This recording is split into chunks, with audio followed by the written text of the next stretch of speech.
عباس، شما در همین زندگیتون چه آرزوها داره؟ چه آرزو داره در همین حیات زندگی شخصیتون؟ من در همین زندگی همه آرزو دارم کردم در تای پرده مادر یا شب بیام مادرم رو بینم. همه آرزو و هوس دارم دیگه، من یگان آرزو و هوس ندارم. با یک چیز دیگه بابای عباس، در همین دنیا چی آرزو داره؟ در همین دنیایی که مثلا زندگی میکنه در همین دنیا یگان آرزو داره؟ در همین دنیا آرزو دارم که همین سری من خداوند دو سر کنه. و بابای عباس به خانه و در مانده است و پیش برادر رحیم غرمی رفته است. دیگه بابای عباس، شما میگه که مقصد مرا زنم بته، نه مقصد اویلادارم کنه. در حالتی که شما اویلادار شوی همین اویلاتون رو نگاه و بین کردن میتونه و دعا فقط در حق مادرش میکنن و بینندگان گرامی میگن که چرا بابای عباس در حق پدرش دعا نمیکنه و نام پدرش رو نمیگیرد. بابای عباس، من اگر یگان مقصد سخت نرسه برای بینندگان برای پدرتون یگان کمی معلومات میداده که تو اینکه بینندگان میدونستن. خیلی در وقتش پدرم بسیار من غم میداد، میزد، کیاقتی عذاب بسیار دادگی برای دلم ایوه رنجیدگی نمیخواد. یا اکای کلونی من ایولم گذاشت خدا در جنت باشه، انا ایسه اکای دیگه هم خیاتش ملو ایوه خوخ از دوای دلگیر نیستم، نکی دایت دیگهش دلگیرم و ایشم رنگی پدرم غم میداد، میزدم.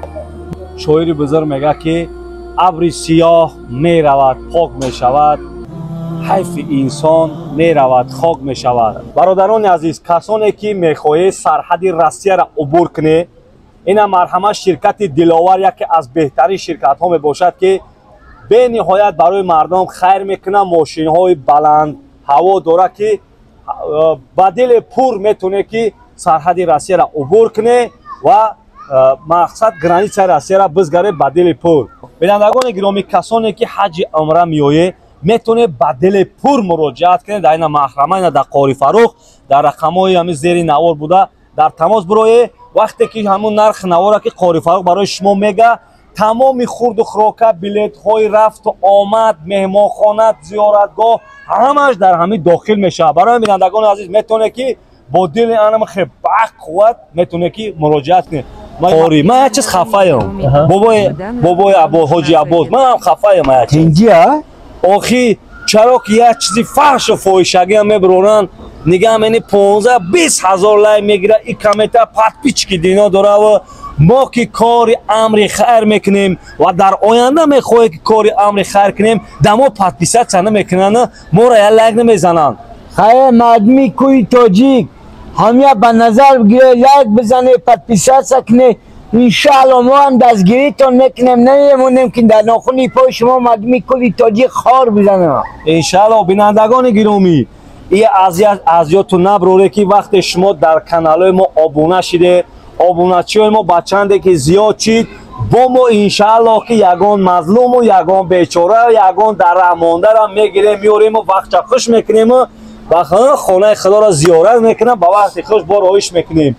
دستگیری از شما پیشروی ایمان. هیچگاه از کتاب زندگیت خسته مشو، زیرا بجز الله کسی نمیداند که در صحیفه آینده اش چی نوشته شده است. درود خداوند بر شما بینندگان گرامی از جبل نور، یعنی از مکه مکرمه. بینندگان گرامی، موضوع امروزه ما در مسئله بابای عباس. یعنی چی مسئله؟ یعنی سرگذشت بابای عباس و ما میخواهیم که بابای عباس رو با همراهی قاری فروخ در مکه مکرمه یک زن مؤمن و مسلمانی حلال و پاکیزش بتیم. قاری فروخ مرحمت، سخن با شما چی گفتنی برادر عزیز؟ الحمدلله، الصلاة و السلام علی رسول الله، اما بعد. سلام علیکم و رحمت الله و برکاته. برادران و خواهران گرامی، الله همتان نگهبان باشد. برادران، چگونه که شما میدانید ما بابای عباس مثال برای حج آوردیم و حج خود کرد. باز در پای کار خیر با خیر دیگری نقطه است که یعنی علم غیب به جز الله کسی نمیداند. هیچ کس نمیداند که یک ساعت بعد چه حادثه ها به سر آدم میآید. باز برای اینکه حج خود کرد ان شاء الله در اینجا بگیم که مکه و مدینه را علاقه سیاحت کرد، با تصمیم دیگرش گرفتیم که همین را در همین مکان مقدس صاحب همسرش کنیم.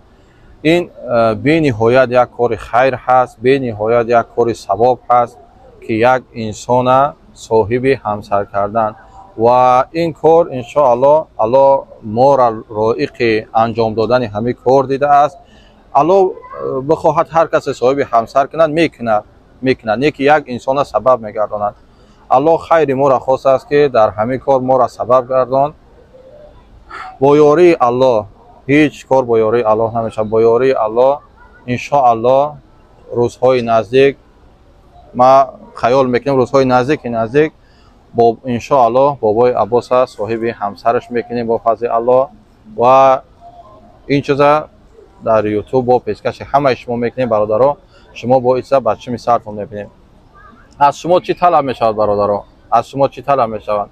با جای سخن قبیح، سخن نیک و دعای خیر و چیکار کرد؟ دستگیری همین برادر مسلمان خدمت.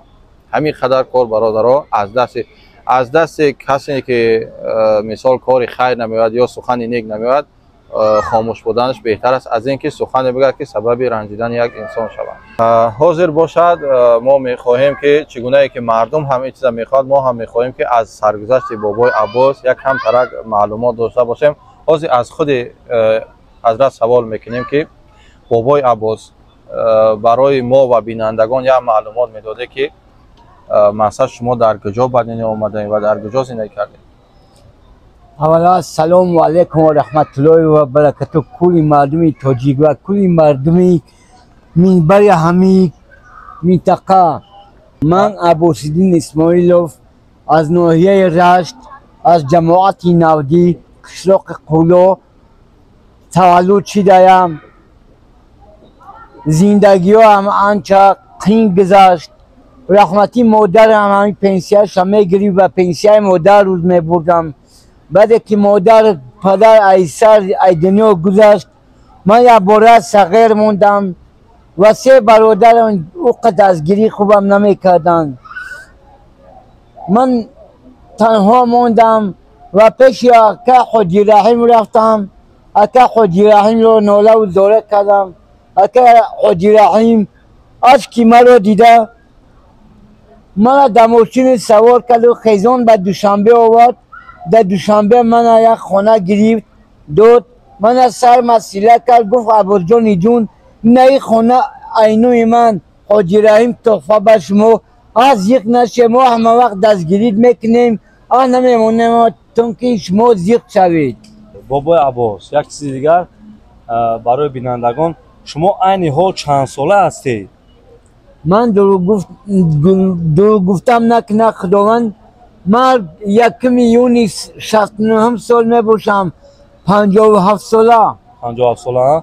بابای عباس شما در همین زندگیتون چه آرزوها داره؟ چه آرزو داره در همین حیات زندگی شخصیتون؟ من در همین زندگی همین آرزو دارم که با روح مادرم یک دعا فریستم و آخری دعا ما گویم که خداوند کریم در تای پرده بیبی عایشه مادرم در تای پرده مادر عایشه بیبی مادرم رو بینم. همین آرزو و هوس دارم دیگه. من یگان آرزو و هوس ندارم. و یک چیز دیگه بابای عباس در همین دنیا چی آرزو داره؟ در همین دنیایی که مثلا زندگی میکنه در همین دنیا یگان آرزو داره؟ در همین دنیا آرزو دارم که همین سری من خداوند 2 سر کنه و با آینده زندگی من خودم پیش بردن میگیرم. الحمدلله. در بینندگان برسانم همه شاید به دیگرها یک درس عبرت شود. نگاه کنید چگونه که میدونید همه بابای عباس به خانه و در مانده است و پیش برادر رحیم غرمی رفته است در اونجا و رحیم غرمی نگاه نکرده به همون قدر همه فرزند انسان هستیم با همون تواضع خودش با همه را در ماشین سوار کرده برده از شهر صاحب خانه کرده است. یک چیز برای شما بیان میکنم برادرها. انسان هایی هستند که در مثال وطن خود ما شاید رحیم غرمی نیمی آنها را پول نداشته باشد، نه که الله خیر کسی را بخواهد او را یاری دهنده بیچارگان و کمبغلان و مظلومان میگرداند. نگاه کنید الله خیر همو را خواسته است که همین خیر انسان های بیچاره و بینوا را چیکار میکنه؟ با پول حلال خودش دستگیری میکنه، صاحب خانه شان میکنه. نگاه کنید یا میان در مکان های مقدس، در جای قبول دعا، در جایی که تمام ملائکه های رحمت چه منتظر شنیدن دعای خیر بندگاش هست، در همین جمعیت برای همونها دعا میکنند. همین روز می شود که رحیم غرمی هم مثال از دنیا می، همه انسان ها میرنده هستند، میلیاردرها میلیونرها بودن، انسان هایی بودن که مثل کوه بر انطلا داشتند، همه زیر خاک شدند. نه که یک چیز میمونه در همین دنیا، دعای خیر مظلومان. هیچ وقت ایرا فکر ایرا آیات ها نبرارن که چه بی‌ترس میگن از آه مظلومان که هنگام دعا کردن اجابت ز درگاه الله بهر استقبال می آید. وقتی انسان مظلوم بیچاره همین خیل انسان ها دعا میکنند، از همون جانب الله چیکار میکند؟ ملائکه اجابت دعا بهر استقبال می آید. الله دروازه های رحمت هوی میکند، کشاده میکند که دعای همه مظلوم بشنود. رسول الله صلی الله علیه و سلم میفرماید از آه مظلومان بترسین که بین مظلوم و بین الله هیچ پرده و حجابی وجود ندارد. هیچ کس، یعنی الله مستقیما دعای مظلوم خودش میشنود و خودش اجابت میکند. اینمی که دعای مظلوم را شما بگیرین، میلیاردرهای محترم، میلیونرهای محترم، او کسانی که طلاهاتون دیگر جایی ندارد بمانید، اون کسانی که دیگر در خانه‌تون جایی نمانده است که پولاتون جا کنید، اینمی خیلی بیچاره و کمبغلا و اینمی خیلی مظلوما را دستگیری کنید که در نیم مکان‌هایی که تمام رحمت الله را وسیع از تمام ملائکه رحمت در اینجا منتظر شدن دعا هستند، در نیم مکان‌ها براتون دعا کنند. بعد یک چیز دیگه بابای عباس، شما میگه که مقصد مرا زنم بته، نه مقصد اوله دارم کنه. در حالتی که شما اوله دار شوی، همین اوله رو نگاه و بین کردن میتونی؟ چی با نمیتونستم، چی با دیگه مردم میتونه، چی با من نمیتونستم. انشاءالله میتونه. بهترین سخن، بهترین سخن.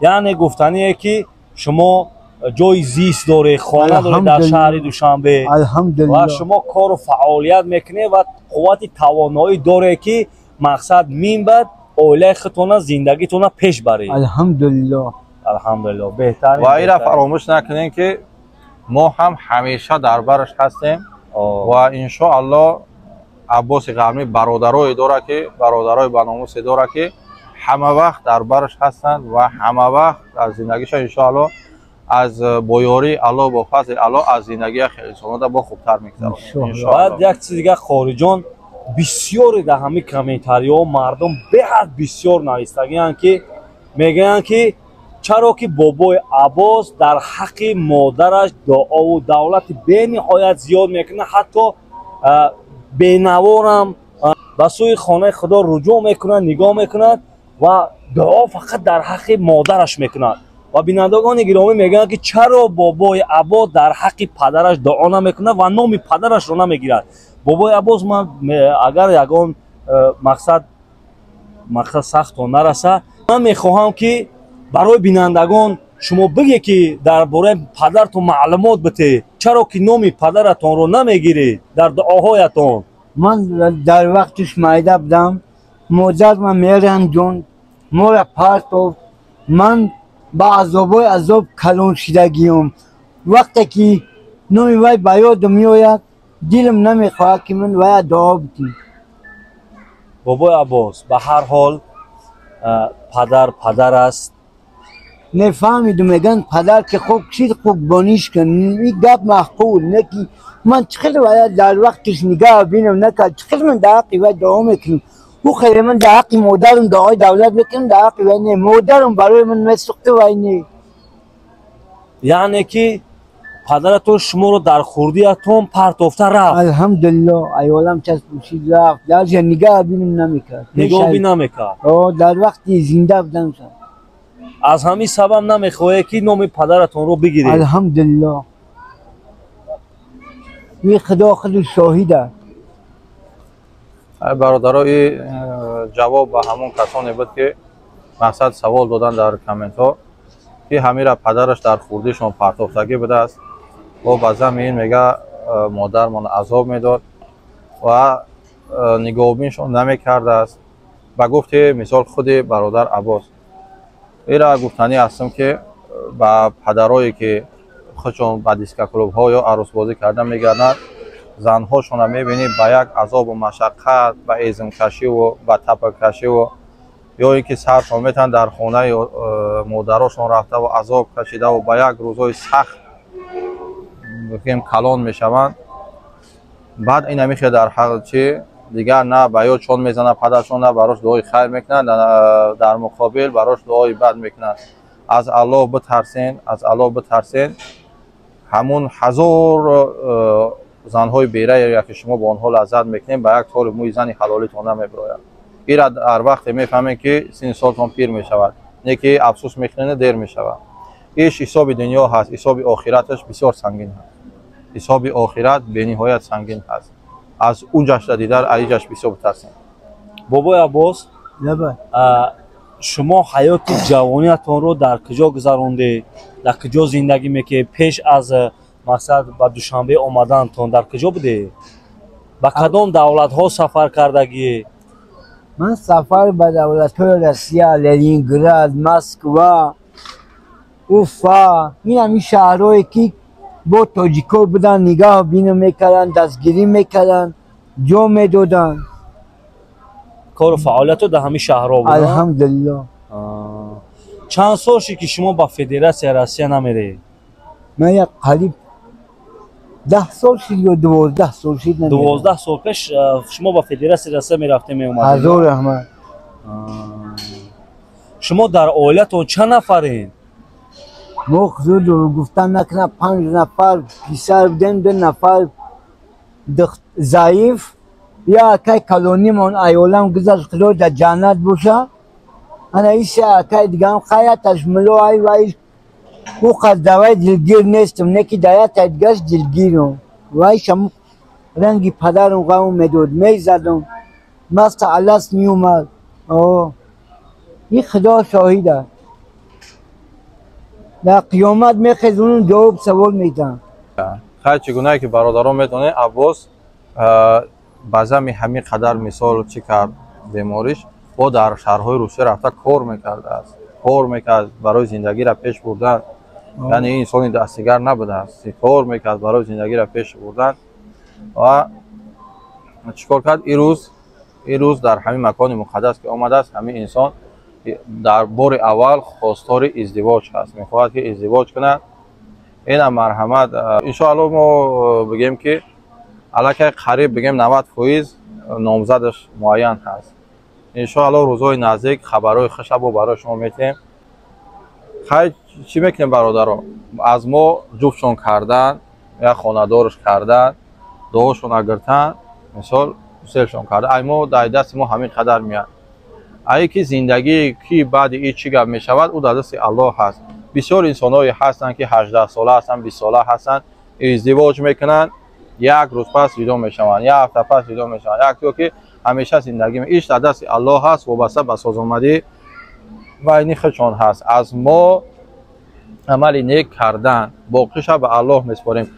گفته برادرمان که از کتاب زندگی هیچگاه خسته نشو، زیرا که تو نمیدونی که در جز الله کسی نمیدونه که در صحیفه دیگرش چی نوشته شده است.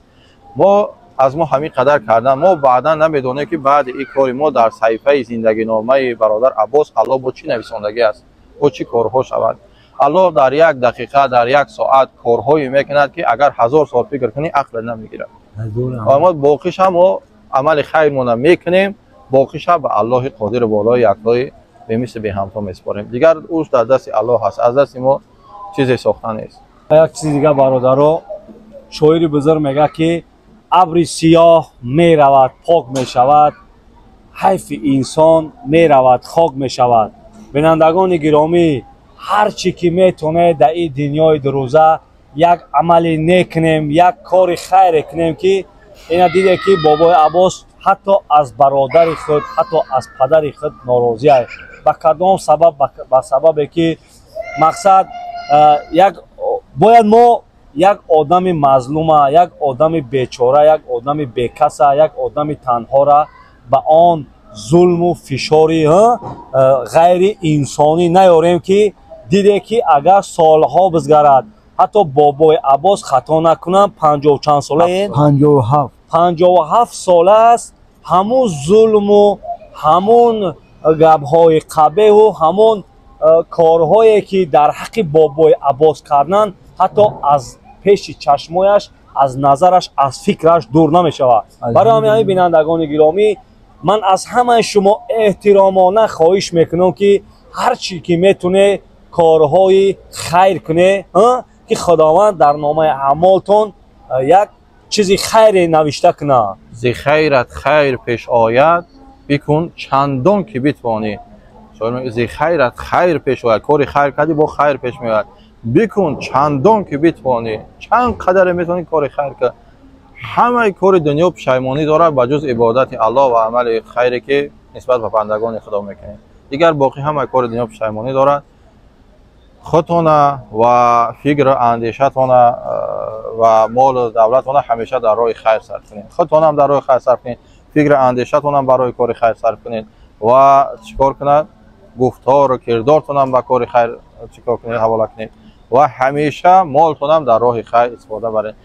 натарс ки пулу молум кам мешавад. зи хайрат хайр пеш ояд бикун чандон ки битвонӣ. аллоҳ ба пулу моли ҳеҷ кадоми мо аз шумо ниёз надорад, вале аллоҳ аз бандагош мехоҳад ки ин мол додан баробари ҷон додан аст. мехоҳад ки ҳамун чизеро ки дӯст медорад аз барои Аллоҳ дар роҳи Аллоҳ сарф кунад ки Аллоҳ бо ҳамин бандаш дар назди малоикаҳо фахр кунад ки бибинед ки шумо ҳамун бандае ки гуфта будӣ ки хун мерезонад, носипосӣ мекунад, нигоҳ ки аз барои машида молша дар роҳи ма сарф кунад, аз барои машида аз барои ҷон кунад, аз барои машида даъват дорад, аз барои машида як бандаи мазлум ма кӯмак дорад, аз барои машида як бандаи бемор ма чикор дорад, кӯмак дорад. аллоҳ бо ин чизҳо фахр мекунад ва ин чизҳоро дӯст медорад ва ин бандашам меписандад. аз шумо кори хайр кардан, зи хайрат хайр пеш ояд бикун чандон ки битвонӣ. мега ки ин хона чӣ зебост вале хонаи мо нест, ин хок аҷиб аст вале хоки ватан нест. барои бинандагони гиромӣ мо дар шаҳри ғарибием. ҳар амале ки мекунем, ҳар коре ки мекунем ба хайри ватан мекунем. мо ватанро дӯст медорем, ҳамеша дар фикри ватан ҳастем. бобои Аббос ҳам зиқ шидагия. барои мо мехоҳем ки як занш битем ки то ин ки рӯҳаш болида шава, вақташ хуш шава. бародарони азиз, касоне ки мехоҳед сарҳади Россияро убур кунед, ина марҳамат ширкати Диловар яке аз беҳтарин ширкатҳо мебошад ки бениҳоят барои мардум хайр мекунад. мошинҳои баланд ҳаво дора ки ба дили пур метавоне ки сарҳади Россияро убур куне ва мақсад границаи Россияро бизгаре ба дили пур. ва бародарони азиз, касоне ки мехоҳе ҳаҷи умра биёе, мана бо ширкати Қори Фарух ки мо дар ҳамин ҷа ҳузур дорем, ба ҳамин ширкати Қори Фарух мана бо ҳамроҳи бобои Аббос. бобои Аббос чӣ хела шарту шароити мақсад ҳамин ҳотел чӣ хела, гостиница, меҳмонхона чӣ хела, хурду хӯрокаш 3 вақта ба тамоми санад мехӯронанд, нигаҳ бини хуб мекунанд. мерем хунаи Худо, мисол тавоф мекунем, бо меоем дар он гостиницамон ёнбош мекунем. дар Мадина меҳмонхона чанд қа наздики ҳарам буд дар Мадина? Худо дур гуфтан накуна, ин ҳамин пеша камон ҳаму дуконда 30-40 метр, тақрибан 50 метр буд. бинандагони гиромӣ, касоне ки ҳаҷи умра меояд метавонед ба дили пур муроҷиат кунед дар ина маҳрама, ина дар Қори Фарух, дар рақамҳои ҳамин зери навор буда дар тамос бироед. вақте ки ҳамун нархи навора ки Қори Фарух барои шумо мега, тамоми хурду хӯрока, билетҳои рафту омад, меҳмонхона, зиёратгоҳ ҳамаш дар ҳамин дохил мешавад. барои бинандагони азиз, метавонед ки бо дили анам хеб бақувват метавонед ки муроҷиат кунед. марҳамат Қори Фарух дар бораи ширкат ягон гуфтанӣ дошта бошед барои бинандагон маълумот кунед. ҳаминро гуфтанем ки бародарони азиз ва гиромӣ, якам дараҷаш аз ҳамада асосаш ҳамин боваринок аст. чизи даҳаму мисол мегем ҳамо ҳаст, чизе ки гуфтесем ҳамо аст ва боваринок аст. аз ҳамада боваринок шумо ҳеҷ вақт мисол фиреб намехӯред. 100% чизе гуфтем боваринок ва инчунин боз чизи асосӣ гашт ки шумо ҳаҷтона тибқи суннат мекунед, тоза ҳаҷ мекунед. یعنی در 8 تن یگان خرافات و بدعت شرک داخل نمیکنیم. بعد دیگر شی که تمام جای زیارت را با زبان تاجیکی با زبان خون هر یک جای زیارت را حاجیان من همین ازیاد قدم میفهمونم. بعد برادران ریسی کلانی ما روز 10 اوگوست هست، روز یکم هم هست مستقیم و روز 10 اوگوست هم ریس‌های کلان هست. مرحمت برادران ریس‌های کلان با امتیازش بهتر است. مرحمت مراجعت کنید. روز یکم 10 اوگوست 22 اوگوست 25 و 22 کشوندیم چون که ریس پریامود 22 شد. 22 یعنی یکم 10 اوگوست و 22 اوگوست مرحمت برادران مراجعت کنید و کسانی که از حاضر ماهای سپتامبر، اکتبر، نوامبر مثال جو زاین میکنن برون میکنن برای آنها با ارزان تر میشود. بچه‌ها هیچ چیز فراموش نکنه که پس از حج عمره رفتن به مثال به وطنتان اینجا آب زمزم هست، قرآن است، کتاب قرآن، بعد جای نماز است. این همین چیزا حساب یعنی شرکت به پول به هیچی میگیری میره. انمی برادران عزیز بعد یک چیز دیگر را باز هم ازتون نبره که بابای عباس هم ما با همراهیمون در کار گرفتگیم، با همراهی ما کار و فعالیت میکنه. انا همینجا مردم راهنمایی میکنه حاجی را. برادران عزیز زنده و سربلند و خانه آباد باشین. الله بزرگ یار و مددگار تو باشه. شما را همتون به الله قادر و والا یکتای بی‌مثل و بی همتا میسپارم. همیشه در پناه رحمت الله باشید. سلام علیکم و رحمت الله. این پروردگار با کوی مردم تاجیک دین خدا برای کار کرد، شایش کار کرد، دائما دلو دان تبسم خنده باشه، همه آفت‌های رو دنیا نگاه تو داره. پروردگار خداوند کریم همه کوی مردم تاجیک به خونه خدا نصیبی زیارت برسونه. دعای من در این منطقه خونه خدا به درگاهش قبول کنی. خداوند کریم هر میداده که خدا به مردمی کلی تاجیک یاسین جان محمد جان نصیبی دیدار در پروردگاری. گم نیست بابای عباس. برادران عزیز نوار آینده بهت جالب و خوبتر میشه. انتظار نوار باشه. کدامایی که چی سوال داشته باشه مرحمت در زیر کامنتاریا بنویسه، ما حتما برای شما جواب میتیم. و ما یک چیز دیگه خفه ایم خوری، من یک چیز خفه ایم بابای عباس حاجی عباس، من هم خفه ایم یک چیز اینجا آخی چرا که یک چیزی فحش و فاحشگی هم میبرونن نگه منی 15-20 هزار لایک میگیره. این کامنتار پت پیچ که دینا داره و ما که کار امر خیر میکنیم و در آینده میخواهیم که کار امر خیر کنیم دما پت پیست چنه میکنن ما را یک لایک نمیزنن. خیلی مردمی کوی تاجیک همه به نظر بگیره، لایک بزنه، پت پیست سکنه. انشاءالله ما هم دستگیریتون میکنیم، نمیمونیم که در ناخونی پای شما مردمی کوی تاجیک خار بزنه.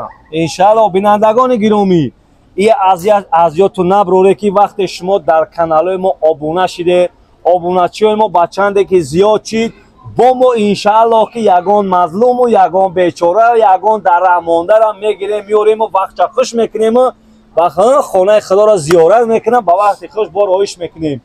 دستگیری از شما پیشروی ایما الله همه تا نگاه یار و مددگار باشد. الله اکبر. مردمی کوی تاجیک